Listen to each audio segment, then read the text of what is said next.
Hello all, this is James Johnson, aka Sulfurblade, and I am here to, well, I want to go over a video, at least the audio of the video I recently watched, about Trump and Hillary supporters squaring off against one another in a debate, or, well, I don't know. Sure, you could call it a debate, but I think it's kind of a perfect example of where most average Americans are in regards to politics. And I don't think we're at a really good place uh, in regards to that topic. So you'll often hear that Democrats will very often claim that voters are too dumb to vote. And, well, as a Republican, sometimes I share that feeling, but the problem is that I think Democrats would actually attempt to try to take the vote away from you, whereas Republicans would, well, we might bash our heads and do face palms at some of the stupidity we hear. We're certainly not going to take your right to vote away from you until you pass a test or something, right? And well, it's kind of like censorship today, and how the left is always pushing censorship these days. But let's go in and listen to this Trump versus Hillary supporters conversation. She's finding it hard to understand why someone like me would vote for someone like him, right? Yes. It's hard. It's weird. I don't know how to explain it. Don't look at me with your killing eyes. Okay, so it's hard to figure out why someone like me, a Hispanic male, would vote for Donald Trump, as the Hispanic female girlfriend looks at him like, why did you vote for Trump?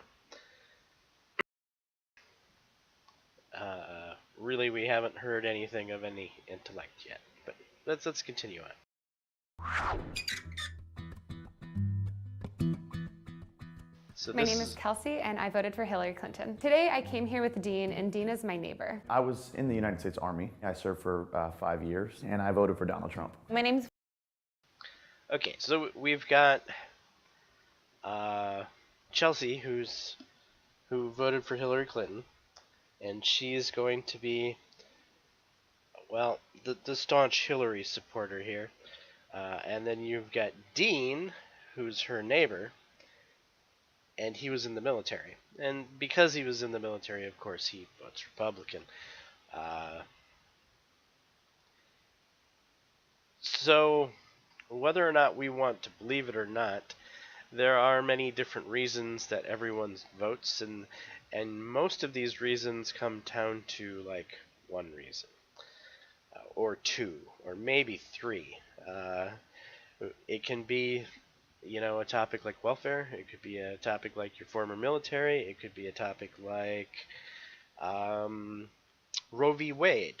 I mean, so there's singular topics that most voters identify with above all else, and that's typically what are going to push their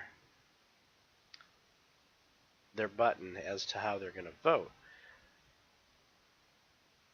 It gets a little funny when, it's stuff like, well, I served in the military, so therefore I'm going to vote Republican.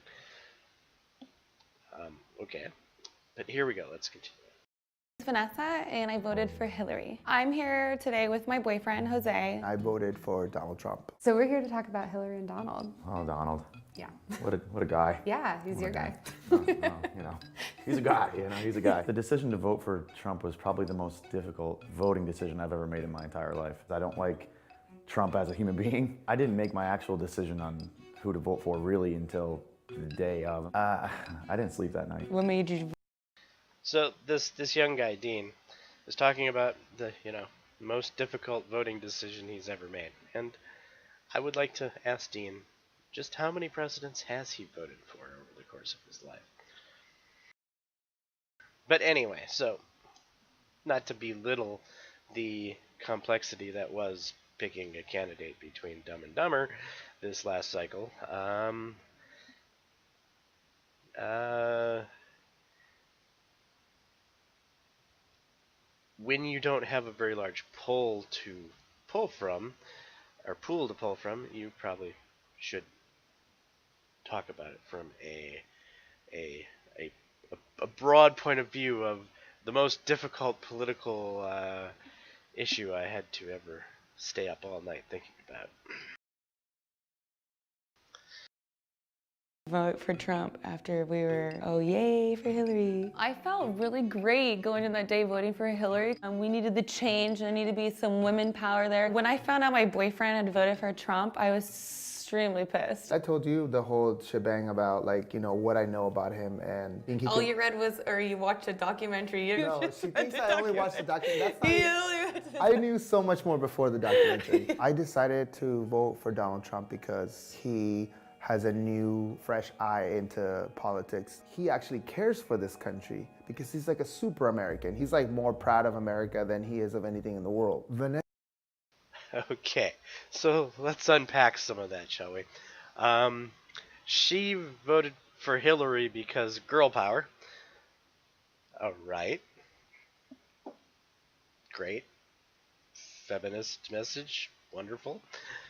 And he voted for Trump because he's a public image that's really all about America.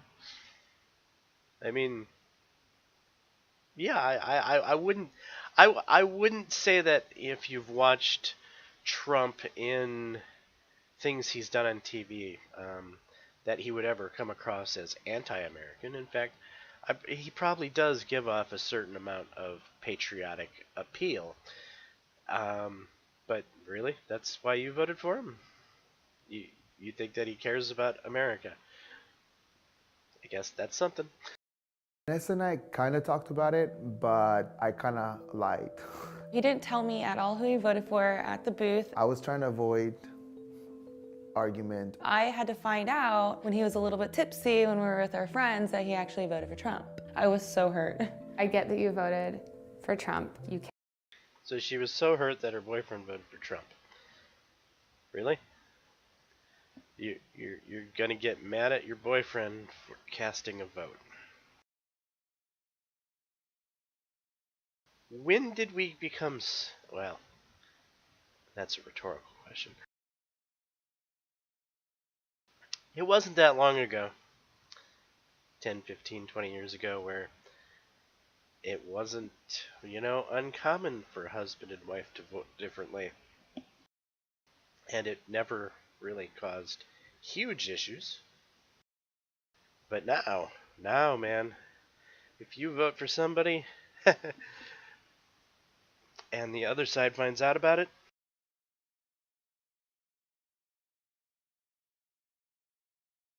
you're going to be tarred and feathered and put on a stake. But anyway, let's continue. Cared about his economic plans. And the hard thing for me of what I don't get, some of the stuff that he said when it came to like women or when it came to just like other groups of people. I've never been a woman in America. Like, I couldn't tell you not to be offended by the things that he said. Kelsey and I are similar in a lot of ways, but different in a lot of ways. She's from the Midwest. I'm actually from New York, but I lived in Texas for 7 years. I don't like his rhetoric. I don't like the things that he said about women. But you never agree with 100% of everything that your candidate believes. I mean, there were policies that Bush or Romney or, McCain suggested that I wasn't necessarily on board with, but I didn't feel offended by them. So there were policies that Bush, Romney, and McCain suggested that you weren't on board with, but you weren't offended by? Well, what policies would those be? But I have to give a hand to her in that she actually said that there were policies. That's a little bit more than some of the rest of the people in this talk. But it would go a long way to your credibility if you actually brought up examples. Just saying. That's what's different about this one. I completely understand that. What you don't understand is that he's a celebrity. So he's gonna like That's say why he things. shouldn't be on the boat. Okay. Listen to me. Listen. She's so confident in what she believes in. She's like really like on it. All I know is Trump is not good. You only think he's not good because of what he said. They were talking about Hispanics and how he's so racist and everything, and we're Hispanic. He meant every word. I don't think so. I know that. All right, so Trump's a celebrity. That's why I like him. Trump's racist. That's why she dislikes him. And they're both Hispanic. That he did make, you know, some comments that were they weren't nice, but I'm very open-minded. I was laughing about it. I was like, this guy is so dumb. Like, he's just a celebrity. He says like certain things in order to create ratings and in order to create suspense. My friends are like getting harassed because of Trump. You know, I would never do that. I mean, I wouldn't talk to people.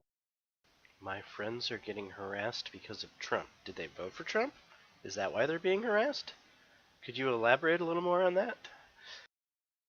The way he talks to people. I don't like Hillary. The fact that she's done some of the things that she's done, the emails on her private server. I mean, let's not pretend like that's not a big deal. I volunteer. All right, he doesn't like Hillary because of the things she's done. We finally had an example brought up in this entire conversation so far, and it was her private email server, which has been on the front page of the news 100,000 times over. But hey, 1 point up for that guy. He actually brought up an example of something. For her in Los Angeles. She seemed like somebody who is going to keep progressing us forward, especially in terms of social issues. I totally get where you're coming from because you have that military experience, and that's why I like to talk to you about stuff. And he says to John McCain, oh, I like people who don't get caught. I'm like, is this the man that like the Republican Party believes is like the best representative? I mean, obviously, So this is a person that campaigned for Hillary? While she does sound somewhat educated and she makes coherent sentences, she is very skilled at saying nothing. If that whole thing, let's see if we can rewind it, right? Listen to what she says. Is there any actual facts? Is there any actual things being pointed out, or does she just string together a whole lot of buzzwords?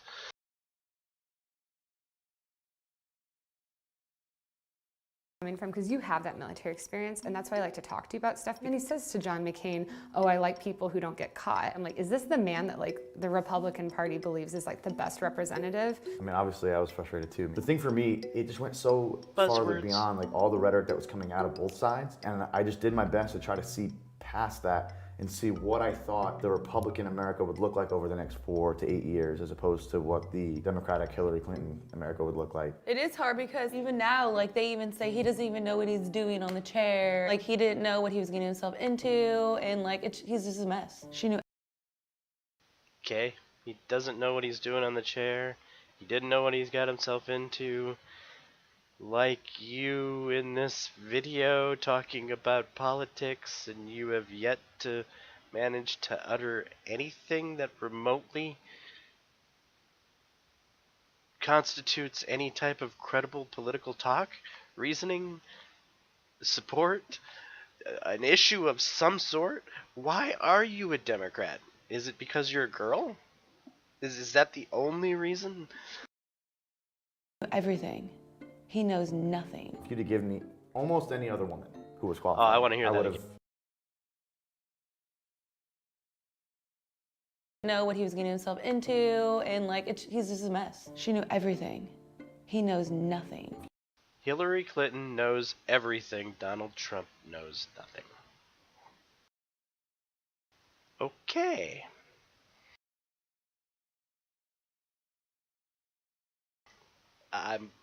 I'm just gonna ignore that one. If you'd have given me almost any other woman who was qualified, I would have been much more open to having that discussion. And I'm not saying that Hillary needs to be in prison. I'm not going to run around with a Hillary for prison sticker on my truck. You know that I won't. For me to talk to him from the perspective of, being a female might help him learn about issues with women's health and with women's rights that, maybe just aren't something he thinks about in his day-to-day life. I do think for a lot of people, myself included, I did not vote for Hillary Clinton because she was a woman, but it definitely seemed like she understood women's issues a lot more than Donald, even just on a policy level. What you're saying is like, because women are, I guess, nervous that Trump is going to roll back. Well, right. So if you want to hear what I'm concerned about, like in terms of women's issues, some different aspects that were covered by Obamacare potentially would be rolled back. And then as far as the Supreme Court justice picks, he admitted that he would be comfortable with electing people who were okay with overturning Roe v. Wade. I'm a Republican. I identify. Roe v. Wade. That's the entire reason she votes the way she votes. Roe v. Wade. That's all that she cares about. And that is her woman's issue, is Roe v. Wade. I mean, granted, it is a pretty hot topic issue. But, really? There's a lot more to politics than Roe v. Wade. And Roe v. Wade has been,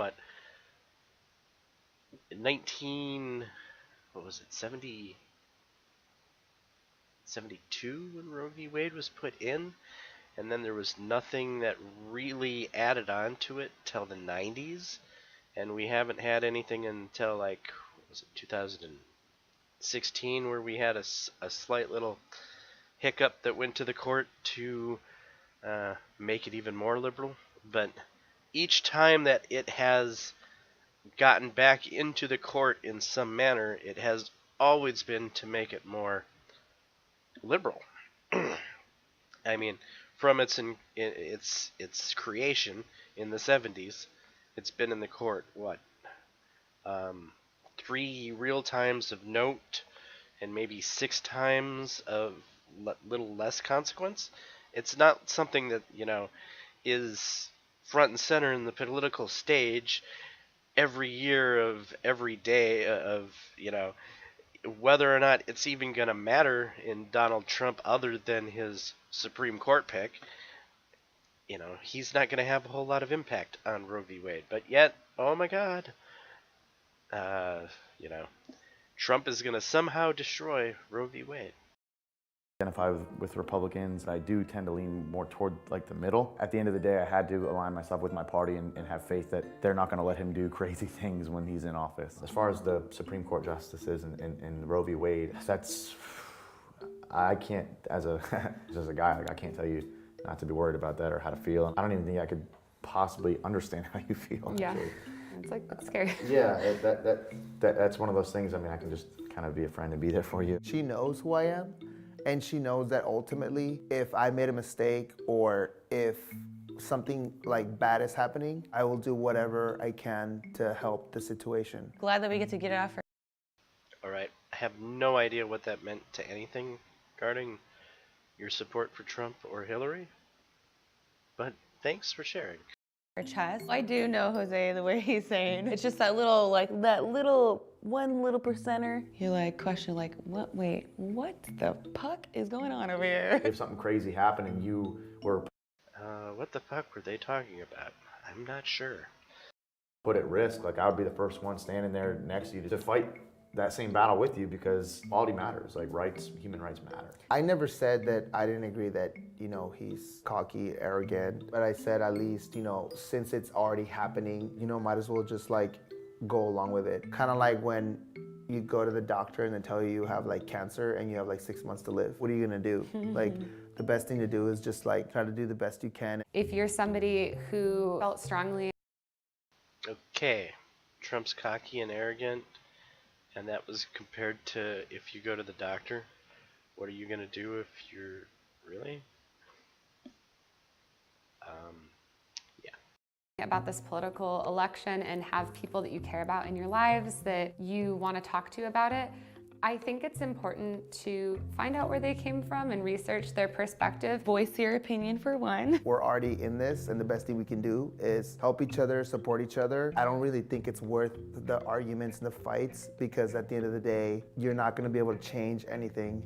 The only thing you can change is your relationships. It's tough to get so let's talk about Trump and Hillary because we can't change it. Our votes don't matter, is the current message, and we shouldn't fight about Trump and Hillary because it doesn't matter. We don't have any idea what we're talking about. Perspective, if you don't put yourself in that environment and have those conversations. You can't be afraid to have these conversations, because conversation is what sparks change. But I get to sit down, and so my eyes get open and I get a better perspective of things. It's what drives our nation forward.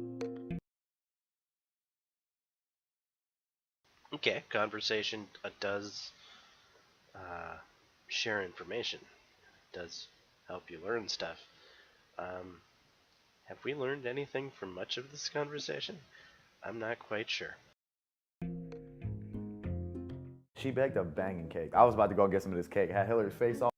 All right, so that's that video. Evidently, his neighbor there made a good cake.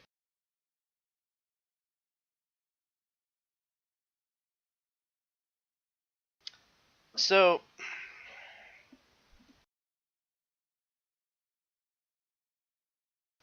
this is what the U.S. voter base, by and large, looks like.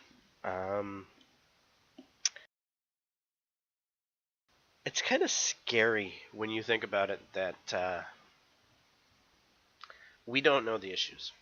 We don't know who we're voting for 99% of the time, or why we're voting for them, other than they're a Republican or they're a Democrat. I'm a girl, so I must vote Democrat, or I'm a guy, so I have to vote Republican, or I was in the military, so I have to vote Republican, or I live in a city, so I gotta vote Democrat. I mean, do people really even know what the parties stand for? And that's actually where I want to go with the next part of this video. Is as that guy was saying, conversation is good, and when you have conversation, maybe you can learn from conversation. And well, this video, I want to point out, opening it up with this first part, that, well, we have some uneducated voters based off of that conversation. I would say that that's a fairly clear assessment of our situation.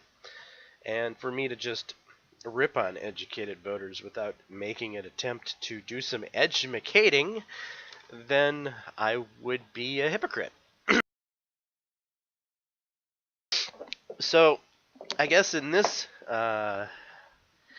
particular video, I'm going to talk about what the Republican Party tends to stand for.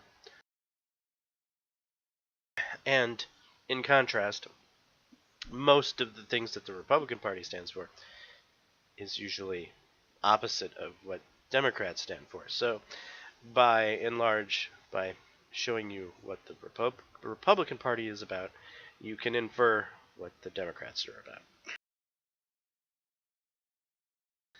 So, we talked about in that last video, one of the few coherent things that were said was Roe versus Wade, which is basically a Supreme Court decision that established a woman's right to make a decision on having an abortion prior to that fetus being viable, as of the current latest iteration of Roe v. Wade. So if a fetus could be taken from a womb and could live on its own, if it's that far advanced, it cannot be aborted. But anything prior to that, according to current laws, is a woman's life to choose. And that is not something that the Republican Party is very much on board with, and it's not really something that the Republican Party is oftentimes not on board with. So, Roe v. Wade and the pro-life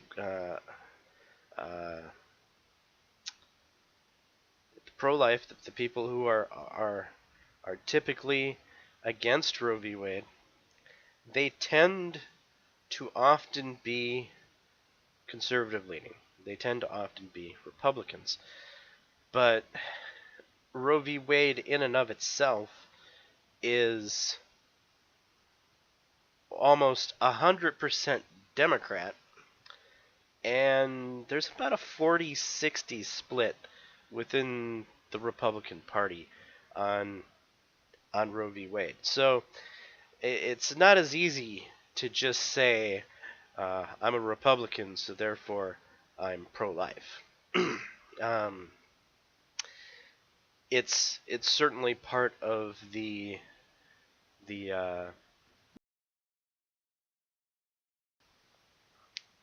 overarching goals of the hierarchy of the party. The how do I put this?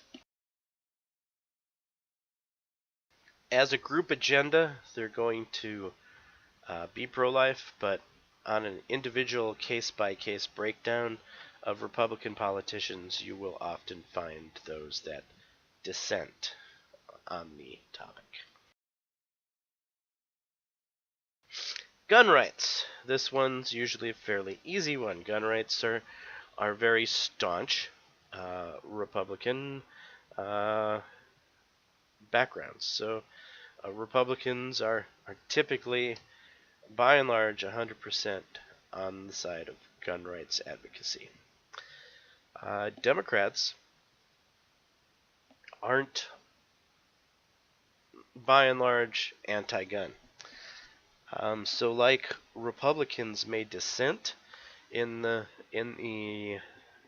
world of Roe v. Wade, some Democrats tend to dissent in the world of gun rights. So you can say that gun rights is something that's very much a popular thing for Americans, regardless of your political leanings, but Republicans tend to be the primary party that advocates it.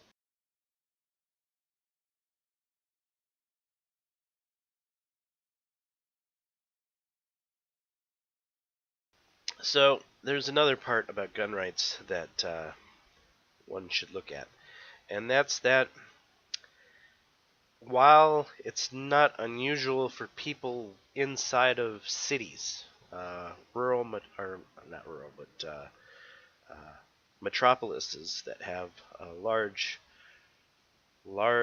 grouping of people in a small area, like Chicago or Los Angeles or New York, that their need for guns tends to be focused from a perspective of protection. But as you get out into the more rural America, while there still may be some individuals who will look at guns from a purpose of protection, you'll find a much larger group of Americans that look at guns from the point of view as a tool for more than protection, for hunting purposes, or being a tool. Having grown up in the countryside, I've seen guns used for some pretty crazy things, from limbing trees so the satellite reception would be better, to blocking a clog in a hand-pounded well.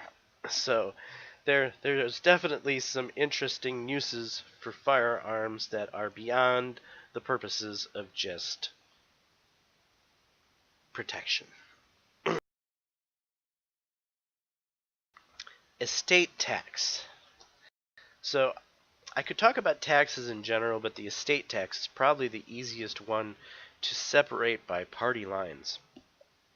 The estate tax is typically not something that most Republicans look favorably on. It's also known as the death tax. And Democrats tend to be in favor of the estate tax. And I'm going to just go quickly into why that is. So Democrats have a very large base inside of cities, and because much of their voting power comes from large cities like Chicago, Los Angeles, New York, and so on. If they can push a tax that isn't going to affect the residents of a city as much as it will rural America, then it's a good tax for Democrats. And the estate tax is the embodiment of that. And you might be saying, what are you talking about? So, and that's especially if you're kind of city folk. If you're city folk, you tend to rent an apartment or something of that nature. You rarely own property. If you do own property in a city, you are probably fairly well off and can typically afford your taxes. But if you own property in rural America, that doesn't make you well off. In fact, because of the estate tax, it can oftentimes make you, well, very poor. Especially if your mother or father has recently passed on and you have inherited the family 40. Uh, 40 would be like 40 acres of land. You inherit from your parents, and now you can't afford that 40 acres of land that you inherited from your parents because of the estate tax. It's just huge. And so you have to sell off half the land just to cover the tax. This is obviously not what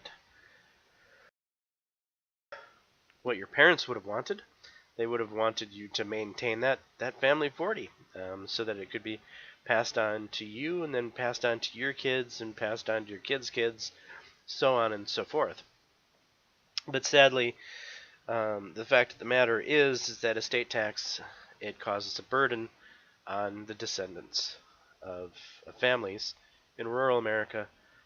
It's a very crippling financial burden because for whatever reason, property is very valuable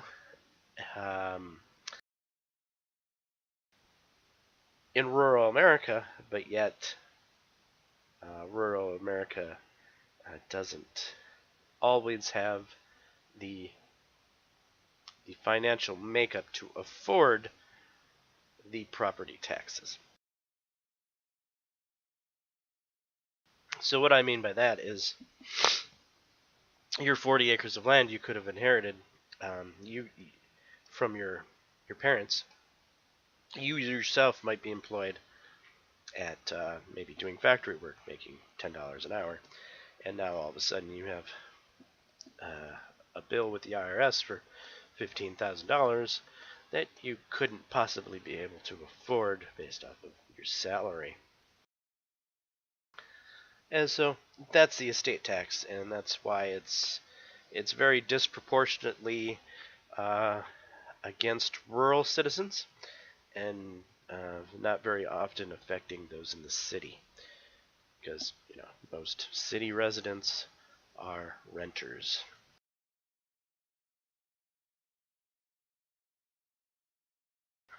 Immigration.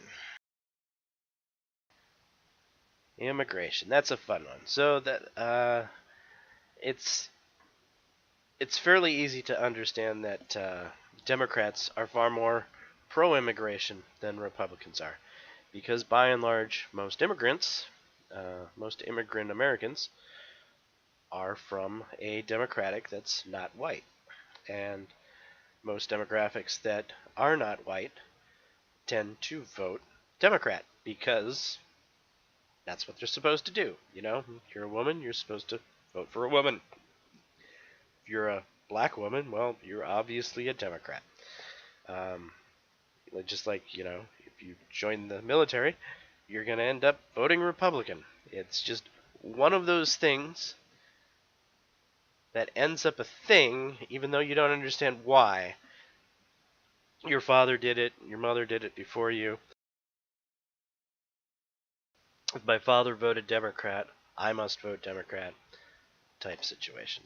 And well, with immigrants, immigrants tend to, by and large, be additional voting power for the Democratic Party, and so therefore the Republican Party isn't as keen on immigration. That's not to say that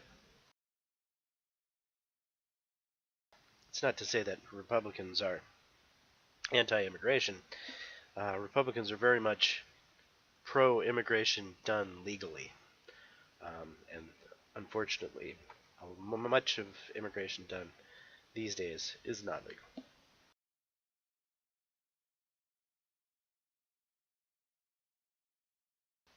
Healthcare.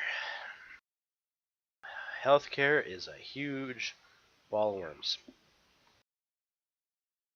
So to understand what makes up healthcare and why it's an issue that's hard for any side to come near getting correct, you have to understand why it doesn't work within the United States.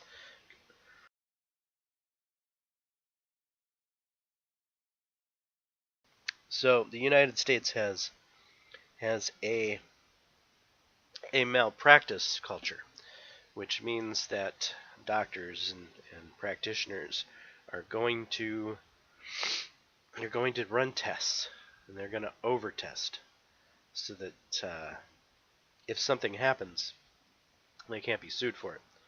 So practitioners are strongly trying to cover their bases, and they do so by basically jacking up the costs of healthcare just to protect themselves from lawsuits.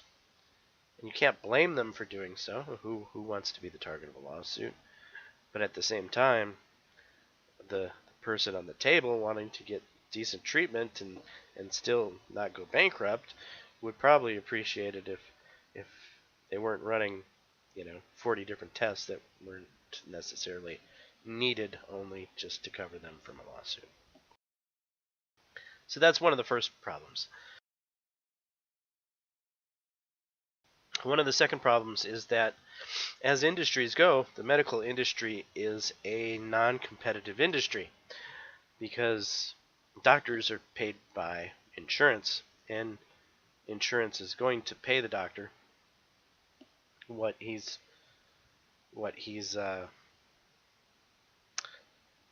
valued to pay. So it's not like you're going to a mechanic and saying, "Hey, I want to get a brake job. How much are you going to charge me?"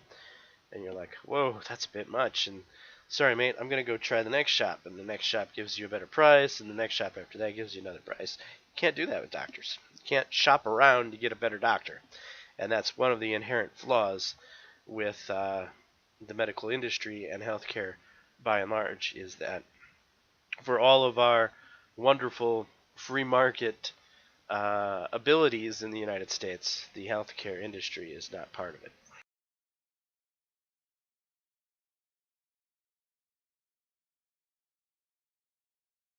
And then lastly, the healthcare industry is an industry that, well, they have problems collecting on those that owe them money. And most of the people that owe them money usually owe them for the beginning and or end of lives. So very complex births are done in the United States. And in fact, we're one of the only countries that will do much of these very complex births. And they're very expensive. And because they're very expensive, they're often not. They often lead to some sort of medical bankruptcy. Other countries typically won't perform some of these birthing procedures that the U.S. will, just because of the fact that it's not affordable. And then there's also the U.S. has a habit of extending lives at all cost, at all price. And so the most expensive part of healthcare is estimated to be in the first 10 days and last 10 days of a lifespan. for any given purpose, for any given person.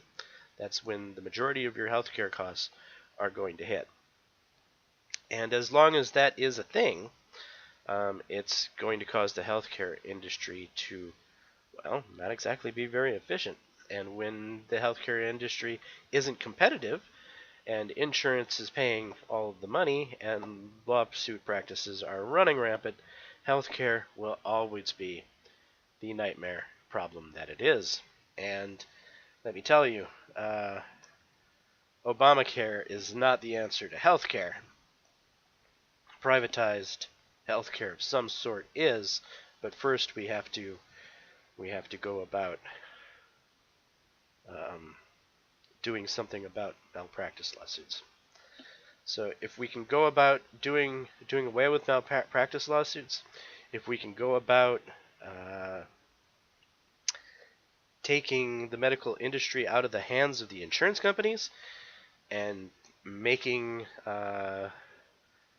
doctors somewhat competitive with each other, you would see prices come down to a reasonable standard, and things could probably start to go forward in a decent manner. But yes, trying to have the government pay the buck is not the answer for healthcare.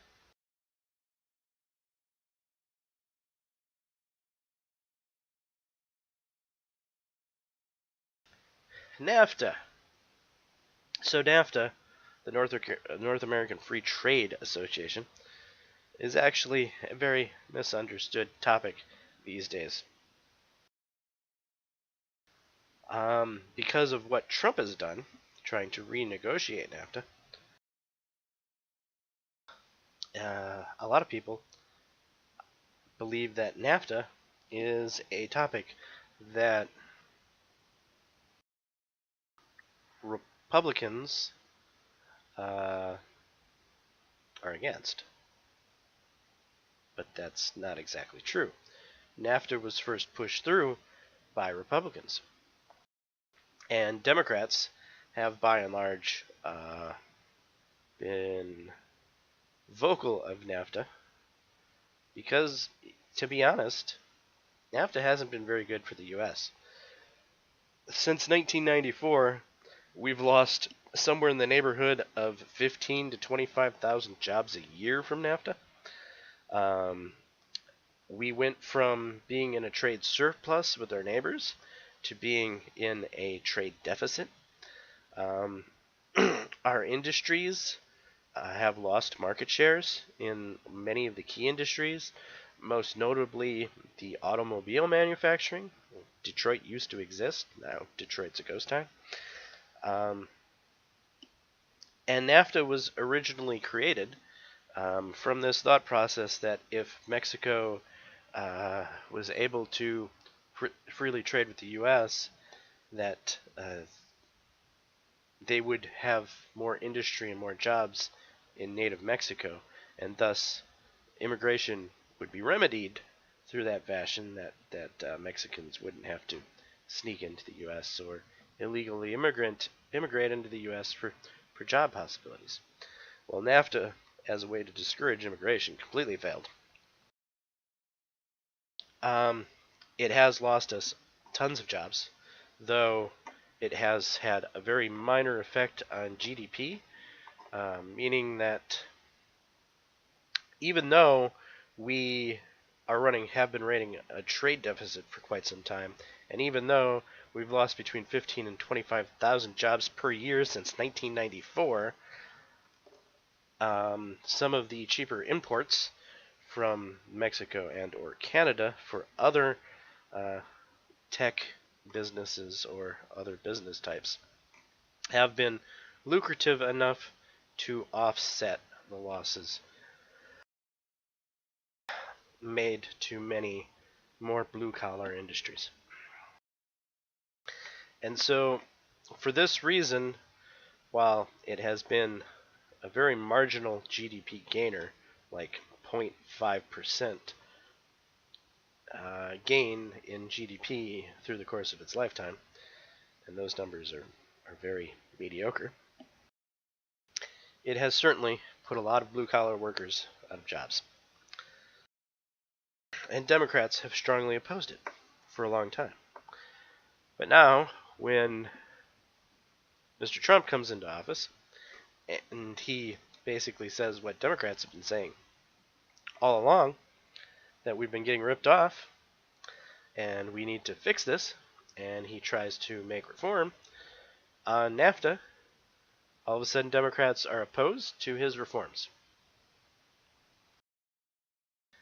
So yeah, typical partisan bickering. If one side is going to support something, all of a sudden the other side no longer supports it.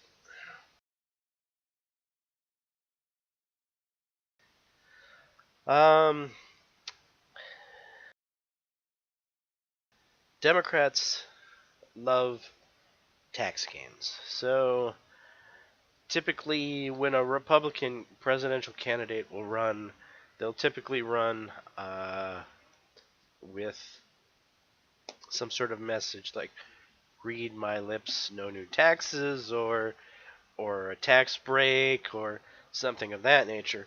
Democrats, they never say things like that. They just make your tax bill more when they're elected. And so there's the good side of that is it's more fiscally responsible a lot of the times from one aspect of it. So if you're bringing in more revenue to the federal government through taxes, you're able to pay for more government. The problem is that Democrats, they like to make more government. So instead of using that extra surplus that they've used by raising taxes to pay down the deficit, for instance, like Bill Clinton did. I actually voted for Bill the second time around because he did do a good job paying down our deficit. He was physically responsible, and it is possible to, be a moderate Republican and still vote for a Democrat. I did with Bill on his second term. Anyway, getting back to what I'm talking about here, Democrats like to raise taxes. Republicans usually like to cut taxes.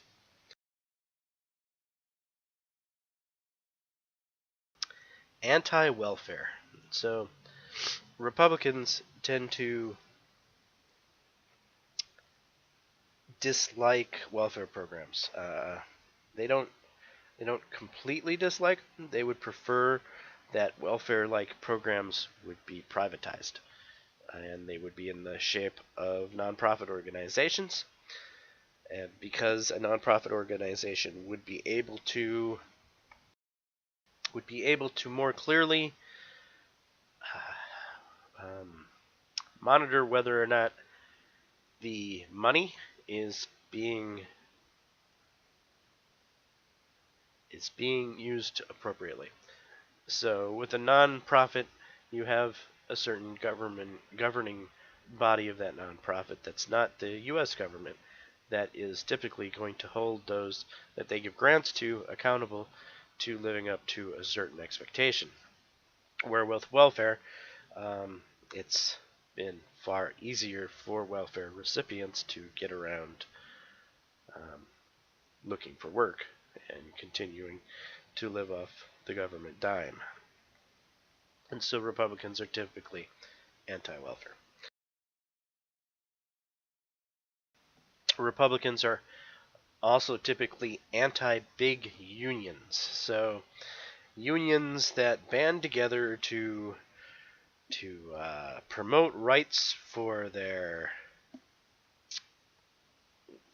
trade, like a teachers union or stuff of that nature, Republicans tend to be strongly against.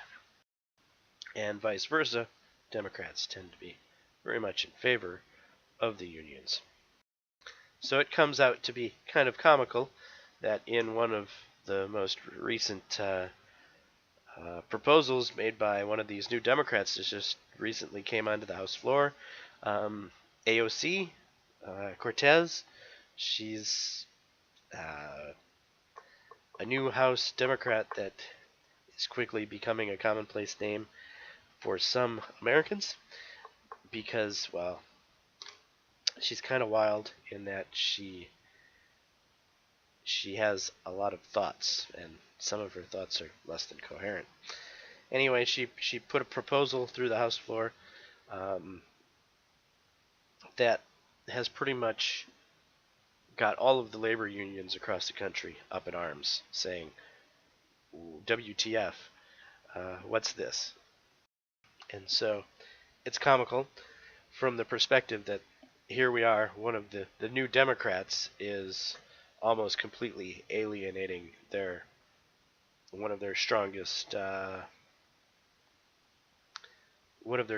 factions, and that's big unions. Republicans tend to prefer a small federal government to a larger state government. They would like to see the authority be primarily at the state, and that the federal government would be less overhead. Where Democrats very much think the opposite. They enjoy federal government telling everyone what they should do with life and creating as many programs as possible to clog up the works and make government spending more and more out of control. Republicans, when it comes to the environment, this is kind of a wild one, right? So Republicans created the national parks. Republicans created the Environmental Protection Agency. And Republicans have pushed very hard for alternative fuels, for nuclear fuel, and for ethanol. But yet, Republicans are the anti-environment party. Much of this stems from George Bush basically telling the Kyoto Protocol that the U.S. wouldn't ratify it because it was not fair for the U.S., and he was right. It was not very fair for the U.S. China and other developing industrial countries were far better off than the U.S. was, and it made no sense for the U.S. to sign that particular document. It would have been bad for our country.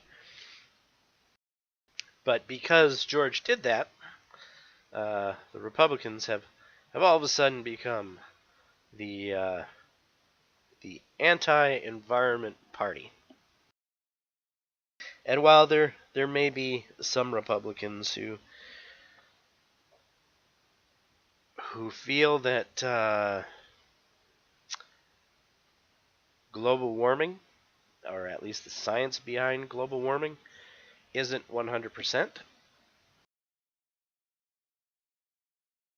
No, there is no Republican that denies that global warming is a thing.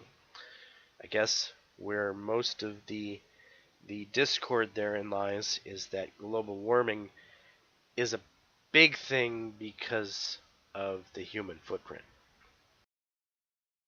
And so there's been many studies done about global warming, and there's been many very political studies done about global warming. And so you can find all kinds of different studies if you go online. You can find those that have a very leftist, liberal focus centric for it. You can find those that call it a hoax and therefore are considered right-leaning to basically go against the left. And then you can find studies that are very moderate and basically say that, that humans likely have contributed, but to the extent of that contribution being because of humans, that's a different issue altogether. So because there's so many different studies and reports on this topic, it's very easy for one party to point at the other, but all in all, Republicans have not been traditionally the anti-environment party. Republicans created the National Park System. Republicans created the Environmental Protection Agency.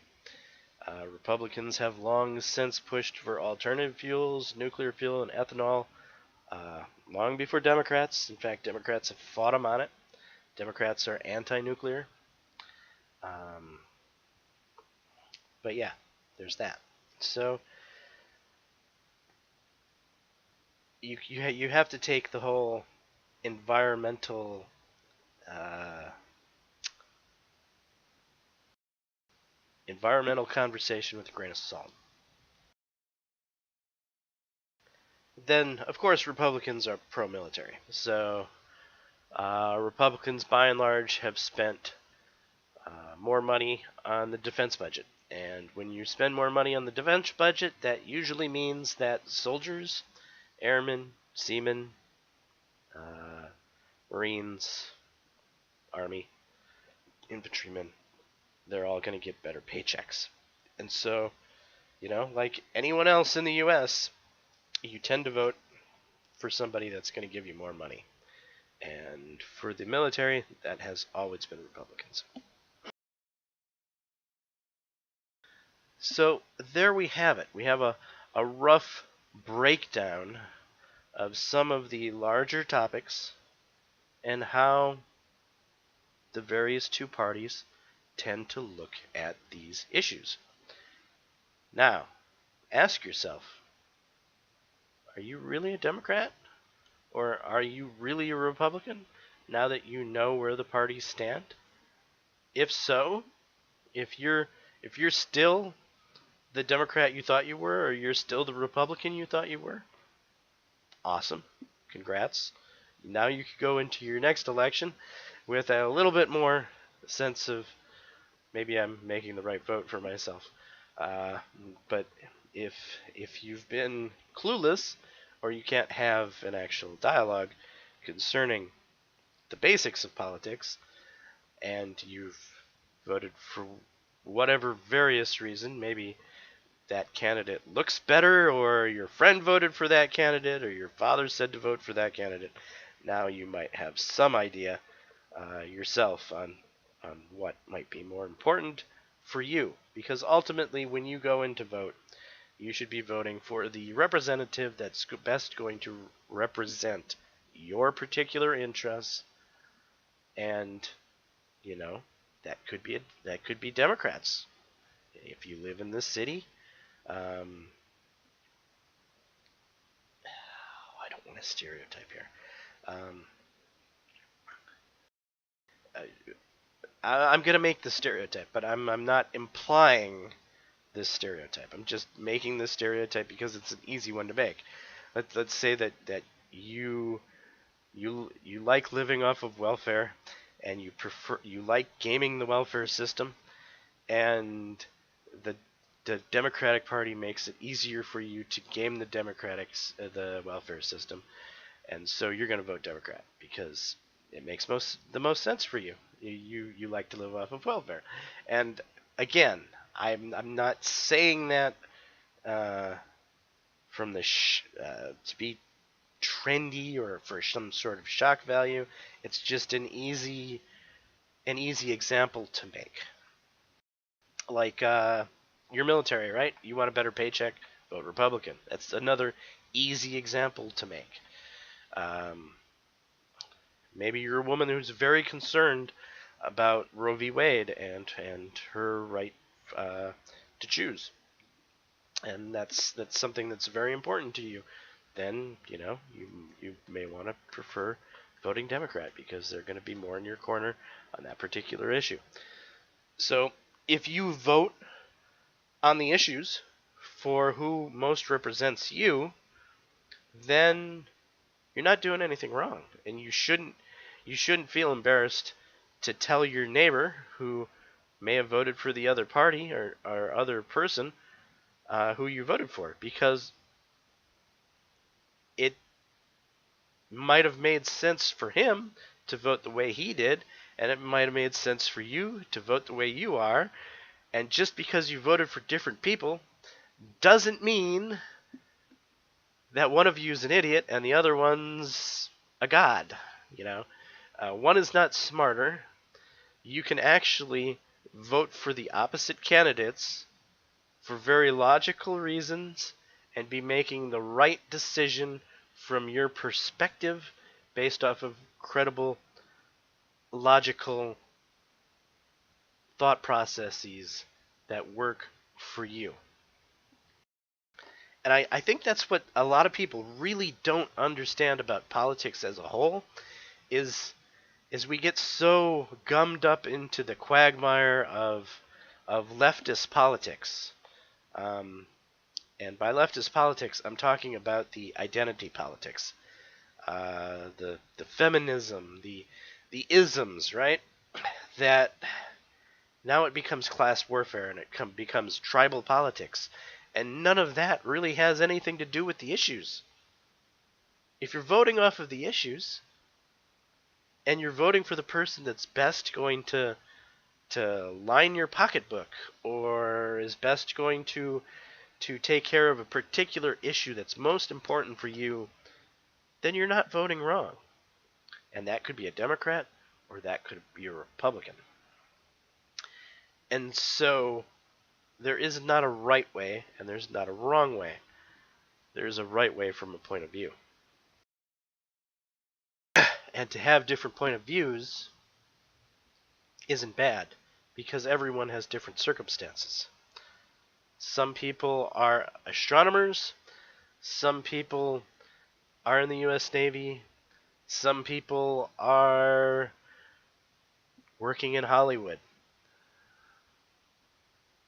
Whatever best represents your demographic is really the way you should ultimately go. It's just too bad that everything these days is right and wrong, left and right, black and white. Everything is becoming so polarized, when in actuality, politics shouldn't be polarized. In fact, many of these things should be bipartisan. There is no reason that Democratic Party and Republican Party can't find compromise in almost every single issue on the table. But if you find compromise, well, that's effectively making change, and that's effectively good government, but that doesn't get you elected. For whatever reason, extreme party members on the extreme sides of the point of view who don't compromise and point fingers at each other, they tend to get elected more often because they represent the extreme politics of those who are voting who also don't understand why they're voting. All they know is that that person's bad and that person's good. And that is basically, they come to these decisions because in some news interview or whatever media source that they saw, it summed it up in such a way that was black or white. And so as long as we have sensational journalists, and as long as we have far-right Republicans and far-left Democrats, we're going to keep floundering around and we're not going to get anything done. And that's really where we are in politics in the current state and age. Anyway, this has been my video. I'm kind of getting off topic now. I'm going to stop rambling and just end this video now. I'm James Johnson. This is my channel. Hopefully you appreciate the content. If so, leave a like, subscribe, and all of that jazz. And until next time, peace.